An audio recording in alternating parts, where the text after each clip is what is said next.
Okay, so client feedback. Make sure when you're delivering the customer satisfaction, you need to listen to your customers to find out what they want. Listen to your customer. What you can do is get in contact with previous customers, ask them about your service and how it could be improved. That's another way to have a conversation with your client. Shows that you care.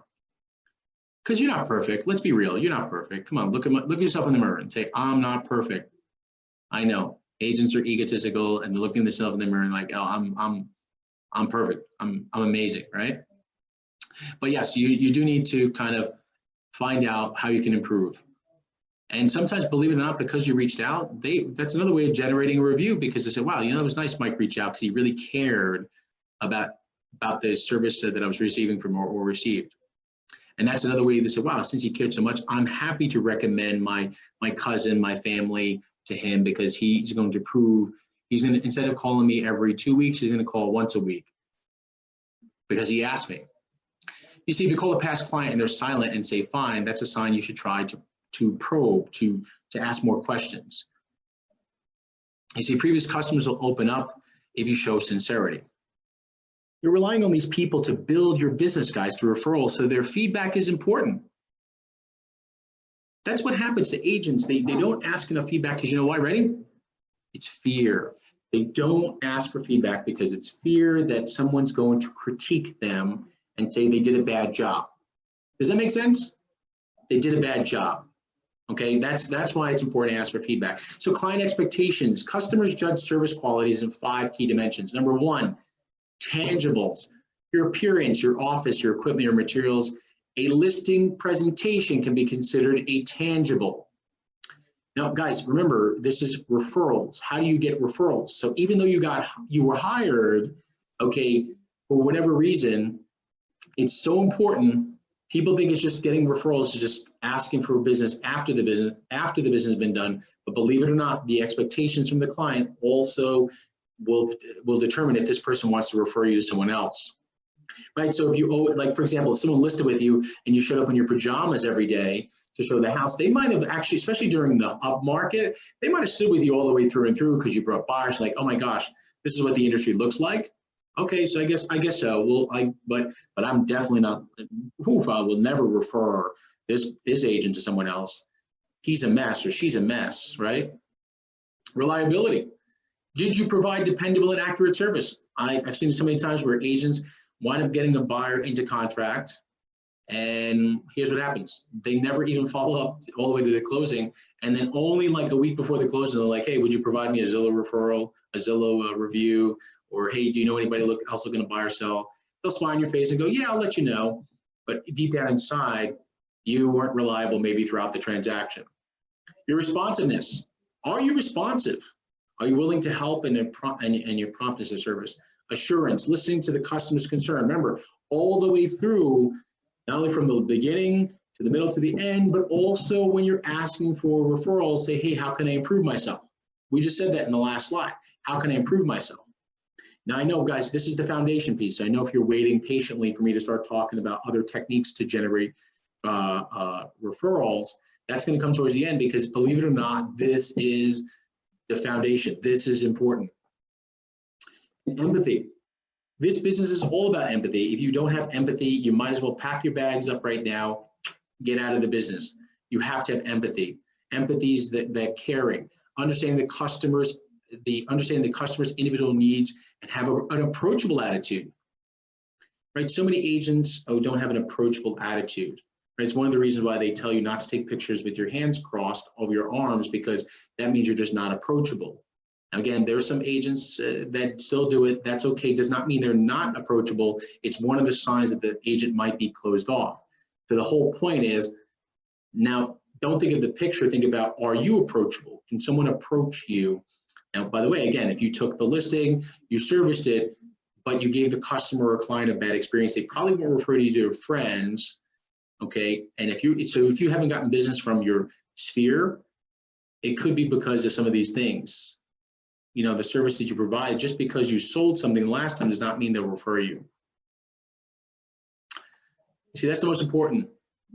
You have to be consistent. If you're inconsistent in the quality of service, clients won't see you as reliable, and therefore they will not refer you. They will not, and you will consistently be chasing the transaction. So here's the agent stereotypes. Okay.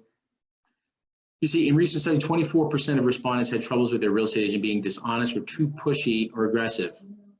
Okay, and that's the most important thing. Personality. Perception of a sales associate starts with their personality, whether there's an overall impression of an organized and effective marketing expert.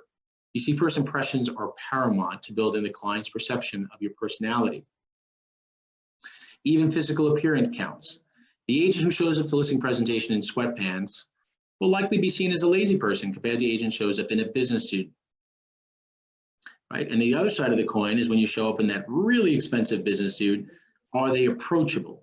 You see, that's where the balance comes in. But for sure, if you're that person that shows up in always casual clothes, it just may be seen as lazy. And that's again, will they refer you business in the future? Buying versus selling. For some consumers, the selling of a house was much more stressful than buying. Sellers became attracted to their homes and memories they provide. See, other consumers have difficulty with the buying process. If you're selling a large amount of money and potentially make a mistake, created a deal of anxiety. As an agent, it's important that you recognize this.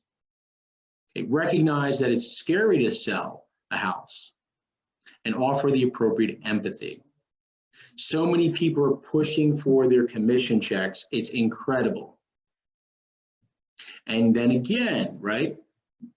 People are very short-sighted. I have seen people not get referral business because they were being too pushy during the transaction. And then again, they're not getting referrals.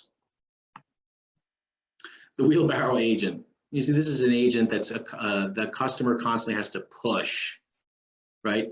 My famous line is, if the customer or client calls you, it's already too late. If the customer or client calls you before you call them to ask for a price reduction, before you were going to tell them you're going to do a showing, it's already too late.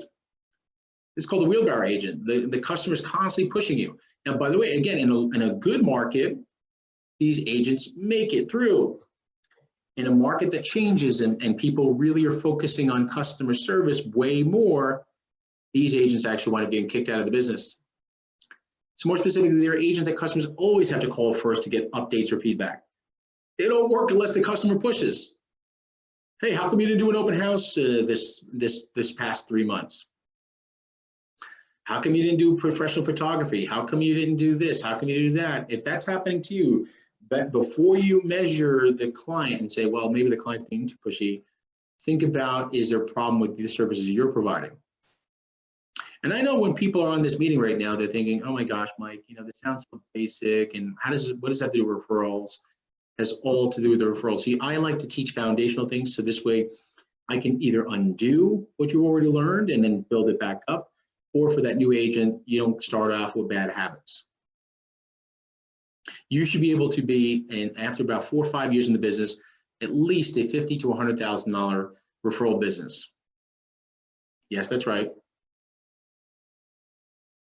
You see, if you don't provide, if you're not pushing, again, during a downturn, upswing, people will get through the transaction. You thought like, oh my gosh, they're going to refer me again.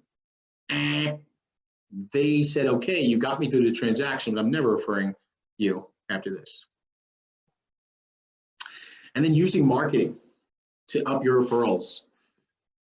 Really important, guys. Remember, as we said before, the first kind of agent stereotype that clients gauge is an agent's personality by whether there's an overall impression of an organized and effective marketing expert. So many agents say they're a marketing guru. Right? You know that famous, slide with all the websites that nobody goes to? Yep. And then that's how they call themselves the marketing guru. Yeah, I'm all on these websites. Guys, that's so like 2003, 2004. That slide is really good, by the way, but it's really, if you're focusing only on that, then you're the 2004 agent. And for those that don't know what it is, thank goodness you don't know what it is. Don't use it. It works, but the problem is if you get that homeowner that goes to one of those websites and be like, wow, whoever visits the site, it's like, gotjunk.com. Come check out this 2-family brick house on gotjunk.com. I'm like, what? Okay, so are you the marketing expert? Are you effective marketing? Marketing yourself and your business business effectively is a great way to improve your past and current clients' perception of you as an agent. Right. So let's say, for example, you have 5 or 10 listings. 6 of them have your pictures with your iPhone that are not edited with junk all over the place. 4 have professional pictures. That's inconsistent marketing. So what message are you sending to people? How can you expect referrals when your marketing is not up to par?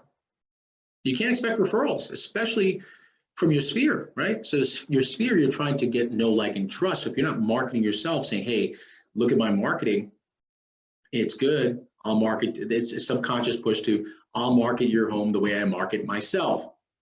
Does that make sense, guys? This is what we're talking about here. I'll market my home the way I market myself. That's if you don't have any business. If you already have business, people say, wow, look at the way he or she markets homes. I've got to call him. I've got to refer him. So this, of course, in turn will make them more likely and willing to recommend you to others.